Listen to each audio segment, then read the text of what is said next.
Hello বন্ধুরা, আশা করছি তোমরা সবাই ভালো আছো।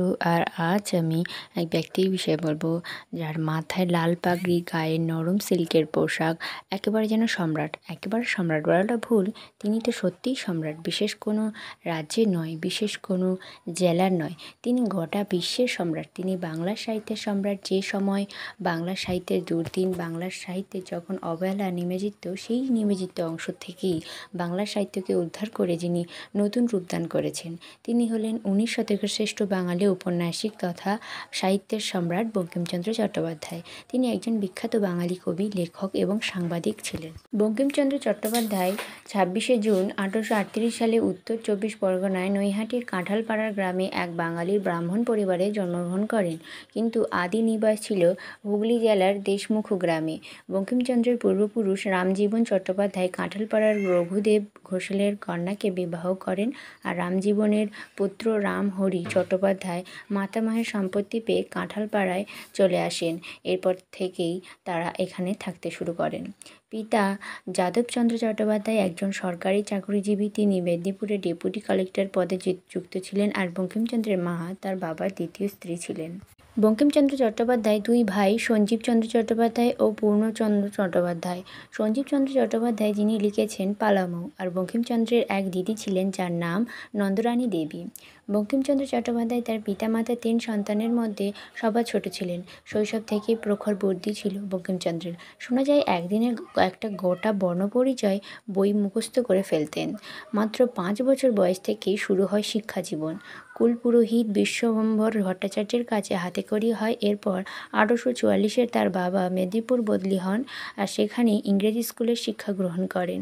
আবার 1849 সালে কাঁঠালপাড়ায় ফিরে আসেন। ফিরে এসে শ্রীরাম ন্যায়বাগীশের কাছে বাংলা এবং সংস্কৃত শিক্ষা গ্রহণ করেন। এরপর 1849 সালে হুগলি কলেজিয়েট স্কুলে ভর্তি হন। এখানে 7 বছর পড়াশোনা করেন, আর হুগলি কলেজিয়েট স্কুলে পড়ার সময় থেকেই কবিতা লিখতে আরম্ভ করেন। এই স্কুল থেকেই লিখেছিলেন প্রথম কবিতা। ঈশ্বরচন্দ্র গুপ্তের সংবাদ প্রভাকর এবং সাধুরঞ্জনের গদ্যপদ্য রচনা করেন। এরপর একই বছরে আইন নিয়ে পড়ার জন্য কলকাতায় প্রেসিডেন্সি কলেজে ভর্তি হন। তখনও কলকাতা বিশ্ববিদ্যালয় স্থাপন হয়নি। 1857-তে কলকাতা বিশ্ববিদ্যালয় স্থাপন হয়। এরপর 1858 সালে কলকাতা বিশ্ববিদ্যালয় থেকে আর্টস নিয়ে স্নাতক ডিগ্রি অর্জন করেন। 1858-তে প্রথমবারের মধ্যে বিএ পরীক্ষা নেওয়া হয়, আর সেই পরীক্ষায় 10 জন ছাত্র অংশগ্রহণ করেছিলেন। তার মধ্যে যদুনাথ বসুর বঙ্কিমচন্দ্র উত্তীর্ণ হয়েছিলেন।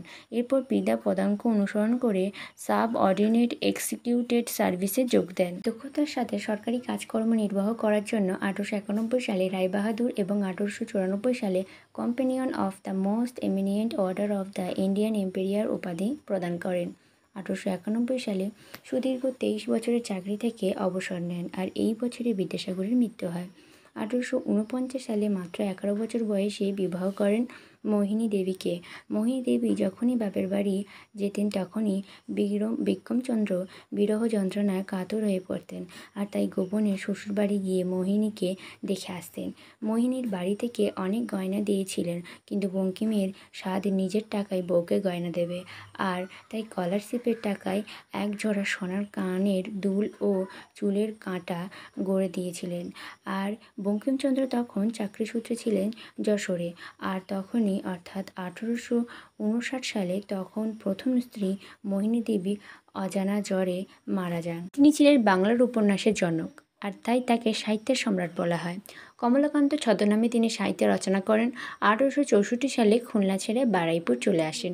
চোখের সামনে ভেসে ওঠে ভয়াবহ দুর্ভিক্ষ, আর তখনই তিনি লেখেন রাজমোহন ওয়াইফ। আর এরপর 1865 মার্চ মাসে প্রকাশিত হয় বাংলা সাহিত্যের প্রথম উপন্যাস দুর্গেশ নন্দিনী। দুর্গেশ নন্দিনী উপন্যাসে তিলোত্তমার চরিত্র তার প্রথম স্ত্রী মোহিনীর আদলে গড়া। এরপর 1866-তে প্রকাশ পায় কপালকুণ্ডলা। এই উপন্যাসটি উৎসর্গ করেছিলেন তার মেজদাদা সঞ্জীব চন্দ্রকে। চাকুরিরত অবস্থায় 1867-তে আবার আইন কলেজে ভর্তি হন। 1868-তে আবার ফিরে আসেন বারুইপুরে। প্রস্তুতি নেন আইন পরীক্ষা পরীক্ষার 1869-এর আইন পরীক্ষার পাশ করে তৃতীয় স্থান অধিকার করেন। এই একই বছর মৃণালী প্রকাশ করা হয়। পাশাপাশি ব্রহ্ম সমাজ প্রতিষ্ঠা হয়। এরপর 1870 সালে ইংরাজি বুদ্ধিজম অ্যান্ড দ্য শিক্ষা ফিলসফি প্রকাশ করা হয়। এরপর 1872 সালে প্রকাশ পায় তার সম্পাদিত বঙ্গদর্শন পত্রিকা। এর পাশাপাশি বহুবিবাহ, ব্রাহ্ম আন্দোলন, সমাজ সংস্কার সহ নানান রকম আন্দোলনে অংশগ্রহণ করেন। এরপর 1882 সালে প্রকাশ পায় তার বিখ্যাত উপন্যাস আনন্দমঠ। এই উপন্যাসে বন্দে মাতরম গানটি 1837 খ্রিস্টাব্দে ভারতীয় জাতীয় কংগ্রেস কর্তৃক ভারতের জাতীয় স্তোত্র হিসাবে স্বীকৃতি লাভ করে। এরপর 1885 সালে ঈশ্বর গুপ্তের জীবনচরিত্র কর্তৃত্ব প্রকাশ পায়। এছাড়াও লিখেছেন লোকরহস্য, দেবী চৌধুরানী, বিবিধ প্রবন্ধ, কমলাকান্ত, সীতারাম, মুচিরাম গুড়ের জীবনচরিত, কৃষ্ণচরিত্র, ধর্মতত্ত্ব ইত্যাদি। দেবী চৌধুরানী উপন্যাসে ব্রজেশ্বরের মায়ের চরিত্রটি তার মা দুর্গাসুন্দরীর আদলে তৈরি করেছেন। বঙ্কিমচন্দ্রের সব উপন্যাস ইংরাজি, জার্মান, হিন্দি, কানাডা, তেলুগু প্রভৃতি ভাষায় অনুবাদিত হয়েছে। বঙ্কিমচন্দ্রের কোনো পুত্র সন্তান ছিল না, তাই তার 3 কন্যা সন্তান ছিলেন শরৎকুমারী, নীলাজকুমারী ও উৎপল কুমারী। বড় মেয়ে শরৎকুমারীকে খুব ভালোবাসতেন বঙ্কিমচন্দ্র, আর তাই বড় জামাই রাখালচন্দ্রকে প্রচার পত্রিকায় সম্পাদনার ভার দিয়েছিলেন। শরৎকুমারীর ছেলেদের সাথে গড়ের মাঠে হাওয়া খেতে যেতেন। শরৎকুমারীর ছেলে শুভেন্দু সুন্দরের সাথে বিবাহ হয় স্যার আশুতোষ মুখোপাধ্যায়ের মেয়ে কমলা দেবীর। তার মেজ মেয়ে নীলাজকুমারীর সাথে বিয়ে হয় উত্তরপাড়ার জমিদার বাড়ির ছেলে সুরেন্দ্রনাথ মুখোপাধ্যায়ের সঙ্গে। আর ছোট মেয়ে উৎপল কুমারীর বিয়ে হয়েছিল উত্তর কলকাতা এক ধনী পরিবারের ছেলে মতীন্দ্রনাথ মুখোপাধ্যায় এর সঙ্গে। কিন্তু ছোট মেয়ে সুখ টেকেনি।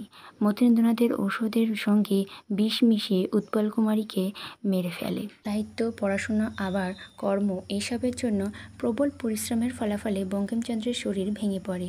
1894 5ই মার্চ হঠাৎ তিনি অজ্ঞান হয়ে যান। এরপর অজ্ঞান ফিরলে বাকশক্তি হারিয়ে ফেলেন। আর তাই মাত্র 56 বছর বয়সে 1894 সালে 8ই এপ্রিল অকালে তিনি সকলকে ছেড়ে চলে যান। উদয়ন মিত্রের লেখা বঙ্কিম বসন্তের কালবেলা গ্রন্থে বঙ্কিমচন্দ্রের মৃত্যুর বিবরণ রয়েছে। তিনি ছিলেন ডায়াবেটিক মানুষ। ডাক্তার বলেই দিয়েছিলেন ডায়াবেটিস মানুষদের মদ্যপান করা স্বাস্থ্যের পক্ষে ক্ষতিকর, কিন্তু তিনি শোনেননি, আর তার ফলাফল মৃত্যু।